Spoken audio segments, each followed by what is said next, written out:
Hello, ഇന്നത്തെ വീഡിയോയിലേക്ക് എല്ലാവർക്കും സ്വാഗതം. ഇന്നത്തെ വീഡിയോനകത്ത് വോയിസ് എല്ലാം തീരെ കുറവായിരിക്കും കേട്ടോ, ക്ലാരിറ്റി. എന്താ വെച്ചാൽ ഇന്നലെ വൈകുന്നേരം മുതൽ തുടങ്ങിയ മഴയാണ് നമ്മളെ കണ്ണൂർ. നല്ല മഴയാണ്, നിർത്താണ്ട് ഇതെങ്ങനെ പെയ്തുകൊണ്ടിരിക്കുകയാണ്. ഇന്നലെ വരെ വെള്ളമൊന്നും ഉണ്ടായിട്ടില്ല ഈ കണ്ടത്തിലൊന്നും. രാവിലെ ആകുമ്പോഴത്തേക്ക് ഇതാ കണ്ടത്തിൻ്റെ അവസ്ഥ ഇങ്ങനെയുള്ളത്. വെള്ളം തന്നെ ഫുള്ളും ചുറ്റുപാടും വെള്ളമാണ്. അപ്പോൾ ഇന്നത്തെ നമ്മുടെ കോഴികളുടെ അവസ്ഥ കുറച്ച് കഷ്ടപ്പാടാണ്. ഞാൻ സാധാരണയായിട്ട് തുറന്നു വിട്ടാന്നല്ലേ ഇവരെ വളർത്തൽ. അപ്പോൾ ഇന്ന് ഞാൻ കോഴികൾക്ക് സിമ്പിളായിട്ടൊരു തീറ്റ ഉള്ളിൽ തന്നെ ആക്കി കൊടുത്തേക്കാമെന്ന് വിചാരിച്ചു. നിർത്താണ്ട് ഇങ്ങനെ പെയ്യുന്ന മഴയല്ലേ, ചെറിയ ചൂടോടുള്ളൊരു തീറ്റ കൊടുക്കാമെന്ന് വിചാരിച്ചിട്ട് ഞാൻ എൻ്റെ അടുപ്പത്തേക്ക് ചട്ടി വെച്ചിട്ടുണ്ട്. അതിലേക്ക് ഇട്ട് കൊടുത്തത് എന്താണെന്നറിയാം, നമ്മളെ പഴയ അരിയാണ്, കുത്തൻ കയറിയ അരിയാണ്, കുറച്ച് ഗോതമ്പും. ഇത് രണ്ടും കൂടി ഇട്ടിട്ടാണ് ഞാൻ ചെറിയ തോതിലൊന്ന് വേവിച്ച് കൊടുക്കാമെന്ന് വിചാരിക്കുന്നത്. അരീൻ്റെ അകത്ത് കുത്തം കൂടി ഉള്ളതുകൊണ്ട് തീറ്റ നോൺ വെജും കൂടി ആയിട്ടാണ്. അപ്പോൾ എനിക്ക് ഈ മഴ സമയത്തെല്ലാം എന്താണെന്നറിയാം, കോഴികളെ വളർത്തുന്നത് ഏറ്റവും വലിയ സങ്കടം ഇവർക്ക് എന്ത് തീറ്റ കൊടുക്കുന്നില്ലതാണ്. വേറെ ഒന്നുമല്ല ടെൻഷൻ, വീട്ടിലുള്ള ആൾക്കാരെ വയറിങ്ങനെ നടക്കുന്നല്ല. എൻ്റെ ഏറ്റവും വലിയ ടെൻഷൻ എൻ്റെ കോഴികളെ ഞാൻ എന്ത് ചെയ്തിട്ടാണെന്നൊന്ന് സൈഡാക്കി വെക്കുവാന്നുള്ളതാണ്. ഒരിലയോ ഒന്നും പറിക്കാൻ പോകാൻ കഴിയാത്ത വിധത്തിലുള്ള മഴയാണ് ഇന്നുണ്ടായത്. പിന്നെ എനിക്കുള്ള BV3 കോഴികളുടെ കാര്യം ഓർത്ത് എനിക്ക് അത്ര വലിയ ടെൻഷനില്ല. എന്താ വെച്ചാൽ അവർക്ക് നമ്മൾ പീടിയ തീറ്റയാണ് കൊടുക്കുന്നത്. രാവിലെ ഒരു നേരം കുറച്ച് തീറ്റ കൊടുത്തു കഴിഞ്ഞാൽ പിന്നെ വൈകുന്നേരമാണ് രണ്ടാമത്തെ തീറ്റ കൊടുക്കുന്നത്. അപ്പോൾ അതിനിടയിൽ എന്തെങ്കിലും ഇതുപോലെ പച്ചപ്പുല്ലോ അങ്ങനെ എന്തെങ്കിലും കെട്ടിത്തൂക്കി കൊടുക്കുന്നതേ ഉള്ളൂ. അവർക്കില്ലത് എങ്ങനെയും കൊപ്പിച്ച് കൊടുക്കുക. പക്ഷേ എൻ്റെ ബാക്കിയുള്ളവരുടെ കാര്യമാണ് ഗതികേടായിപ്പോക്ക്. അവർക്ക് ഇതുപോലത്തെ തീറ്റ കൈത്തീറ്റ ഒന്നാക്കി കൊടുത്ത് തിന്നിട്ട് വലിയ ശീലമൊന്നുമില്ല. ഇളക്കി വിട്ടിട്ടുള്ള ശീലമായതുകൊണ്ട് വീട്ടിൽ നിന്ന് എന്തെങ്കിലും ഇതുപോലെ ആക്കി കൊടുത്തു കഴിഞ്ഞാൽ അവർ തിന്നലെല്ലാം വളരെ കുറവാണ്. അപ്പോൾ ഞാൻ എന്താ ചെറിയൊരു തോതിൽ അരി വേവിച്ചെടുത്ത് വെച്ചിട്ടുണ്ട്. എന്നിട്ട് അതിനകത്തേക്ക് ഇട്ട് കൊടുത്തത് അവിൽ തവിടും ഉണ്ട്, അതുപോലെ തന്നെ നെല്ല് കുത്തിയതിൻ്റെ തവിടും ഉണ്ട്. പിന്നെ അത് കൂടാണ്ട് തേങ്ങ പിണ്ണാക്കും കൂടിയാണ് ഇട്ട് കൊടുത്തിട്ടുള്ളത്. ചൂടോടെ ഇട്ട് കൊടുക്കുമ്പോൾ അതും കൂടെ ആ ചൂടിൻ്റെ അകത്ത് കിടന്ന് നല്ലോണം ഒന്ന് കുതിർന്ന് വരും. അതിനാണ് വേഗം തന്നെ ഇട്ട് കൊടുത്തിട്ടുള്ളത്. കൈ കൊണ്ട് ഇളക്കാൻ കഴിയില്ല, അത്രയും ചൂടാണ്. അതാണ് സ്പൂൺ വെച്ച് ഇങ്ങനെ ഇളക്കി കൊടുക്കുന്നത്. ഇതിങ്ങനെ എടുത്ത് വെച്ച് ആറി കഴിഞ്ഞിട്ട് അമ്മ ഞാൻ കോഴിക്ക് കൊടുക്കൽ. ഇത്രയും ചൂടോടെ കൊടുക്കുന്നതാണെങ്കിൽ പിന്നെ അവർക്കും നല്ല പണി തന്നെ കിട്ടും. അപ്പോൾ കുറച്ച് ആറാൻ വേണ്ടി എൻ്റെ അങ്ങനെ പൊത്തി മാറ്റി വെക്കുന്നുണ്ടേ. തണിഞ്ഞെല്ലാം ആയിട്ടാകുമ്പോൾ നമ്മളെ തീറ്റ ഈ ഒരു രൂപത്തിലല്ലേ കേട്ടോ. അരിയെല്ലാം കണ്ട അത്രയേ വെന്തിട്ടില്ല. അങ്ങനെ വെന്ത് ചെയ്യാനും മാത്രം പാത്രമൊന്നും ആക്കി എടുത്തിട്ടില്ല.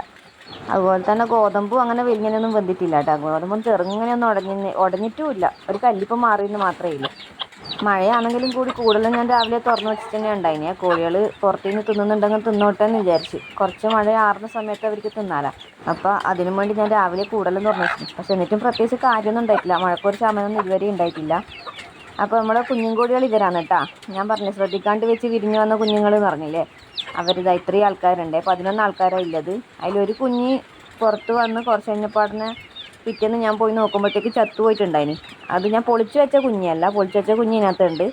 അല്ലാണ്ട് തന്നെ വിരിഞ്ഞിറങ്ങിയ കുഞ്ഞ് എനിക്കൊന്ന് തള്ളക്കോഴി ചവിട്ടേരം പറ്റിപ്പോയതാണെന്നാണ് തോന്നുന്നത്. പിന്നെ ഒരു കുഞ്ഞുണ്ടായത് മുട്ടേൻ്റെ ഉള്ളിൽ നിന്ന് തന്നെ ചത്തുപോയിട്ടുണ്ടായിന്, രക്ഷപ്പെട്ടിട്ടില്ല. പിന്നെ ഇനി 3 മുട്ട ഈ കോഴിക്ക് വെച്ചതിൽ ബാലൻസ് ഉണ്ടായിന്. അപ്പോൾ അത് വിരിഞ്ഞ് കാണുന്നില്ല, ഇതുവരെ വിരിഞ്ഞിട്ടില്ല. പിന്നെ പരക്കെ കിടക്കുന്നതുകൊണ്ട് ആ മുട്ടക്കും ഇപ്പോൾ ആൾ അടകടന്നുകൊണ്ട് നിൽക്കുന്നത്രേ. തള്ളക്കോഴിനകത്ത് ആയിലെടുത്തിട്ടിട്ടില്ല. അതേ ഇവരുടെ അടുത്തുനിന്ന് മാറ്റിയിട്ട് എന്നുവെച്ചാൽ എന്ത് തീറ്റിട്ട് കൊടുത്തു കഴിഞ്ഞാലും ചകഞ്ഞ് തിരിച്ചും താഴേക്ക് ഇട്ടേക്കുന്നത്. കുഞ്ഞുങ്ങൾക്കൊന്നും തിന്നാൻ കഴിഞ്ഞില്ല. അതുകൊണ്ട് തള്ളക്കോഴി ഞാനിപ്പോൾ താഴേക്ക് ആക്കിയിട്ടേ സൈഡ് തൂക്കിയിട്ടിരിക്കുന്ന ചെറിയ പാത്രത്തിനകത്ത് സ്റ്റാർട്ടറായില്ലത് കേട്ടോ. അതുപോലെ അപ്പുറത്തെ പാത്രത്തിൽ വെള്ളം. തള്ളക്കോഴി ഉണ്ടെങ്കിൽ തിരിച്ചും തട്ടി മറിച്ചേക്കുന്നു. പിന്നെ ഞാൻ കുറച്ച് തീറ്റ ഇതുപോലെ എൻ്റെ അടയിരിക്കുന്ന 3 കോഴികളും കൂടി ഉണ്ട്, അവർക്കും കൂടെ കൊണ്ടുവച്ച് കൊടുത്തിട്ടുണ്ട്. അവർ സൗകര്യം പോലെ തിന്നോട്ട്. വെള്ളം കുടിക്കാൻ എന്തായാലും പുറത്തേക്ക് എന്നറിയാം. എന്നാലും തിന്നാൻ വേണ്ടി അങ്ങനെ അവർ ഇറങ്ങി വരുന്ന സമയത്ത് മഴയാണെങ്കിൽ പിന്നെ തിന്നാനും കഴിയില്ലല്ലോ. അതുകൊണ്ട് കുറച്ച് ആ കൂട്ടിനുള്ളിൽ വെച്ച് കൊടുത്തതാണ്. ഇതാണ് എൻ്റെ BV3 കോഴികൾ. അപ്പോൾ ഇവർക്ക് ഞാൻ തീറ്റ ഇടാൻ വേണ്ടിയിട്ടാണ് ഈ ഒരു പാത്തിയുടെ കെട്ടിക്കൊടുത്തത്. പാത്രത്തിൻ്റെ അകത്ത് വെക്കുന്ന സമയത്ത് എല്ലാ കോഴികൾക്കും ഒരുപോലെ തിന്നാൻ കഴിയുന്നില്ല. ഇതാകുമ്പോൾ ഒരുപാട് പേർക്ക് തിന്നാലോ എന്ന് വെച്ചിട്ടാണ് ഇതിങ്ങനെ ചെയ്ത് വെച്ചിട്ടുള്ളത്. അപ്പോൾ ഇവർ ഇതിനകത്ത് കയറി നിന്നിട്ടാണ് ഇപ്പോൾ തീറ്റ എടുക്കുന്നത്. കയറി നിന്ന് തിന്നാണ്ടിരിക്കാൻ വേണ്ടി എന്തെല്ലോ പരീക്ഷണം ഞാൻ ആ പാത്തിനകത്ത് നടത്തിയിട്ടുണ്ട്. വടിക്കഷ്ണം ഇറക്കി വെച്ച് നോക്കിയിട്ടും ആക്കിയിട്ടും. ഇപ്പോൾ ലാസ്റ്റായിട്ട് എടുത്തതാണ് തുണി ഇങ്ങനെ കെട്ടി വെച്ചത്. അതിൻ്റെ അകത്തായാലും പ്രത്യേകിച്ച് കാര്യമൊന്നുമില്ല, കയറി നിന്നിട്ട് തന്നെ തിന്നുന്നു. അപ്പോൾ ആർക്കും എന്തെങ്കിലും ഒരു വഴി പറഞ്ഞു തരാൻ കഴിയുമെന്ന് ഒന്ന് പറഞ്ഞു തരണേ. തീറ്റ പാത്രത്തിൽ ഇട്ട് കഴിഞ്ഞാൽ എല്ലാവർക്കും കൃത്യമായിട്ട് കിട്ടാത്തതുകൊണ്ടാണ് ഈ ഒരു വഴി നോക്കിയത്.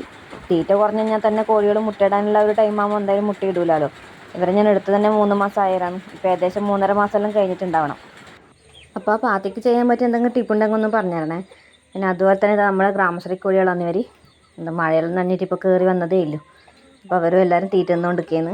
അപ്പോൾ അന്നൊരു സമാധാനമായി. ഇനിയിപ്പോൾ എനിക്ക് എന്തെങ്കിലും ആക്കി കൊടുത്തിട്ടില്ലെങ്കിൽ എനിക്ക് ഭയങ്കര സമാധാനക്കേടാണ്. അപ്പോൾ ഇത്രയേ ഉള്ളൂ ഇന്നത്തെ ഈ ഒരു വീഡിയോ. മഴയും വിശേഷങ്ങളൊക്കെ ആയിട്ടുള്ളൊരു കുഞ്ഞു വീഡിയോ ആണ്. വീഡിയോ ഇഷ്ടപ്പെട്ടാൽ ചാനലൊന്ന് സബ്സ്ക്രൈബ് ചെയ്ത് സപ്പോർട്ട് ചെയ്യാൻ മറക്കല്ലേ.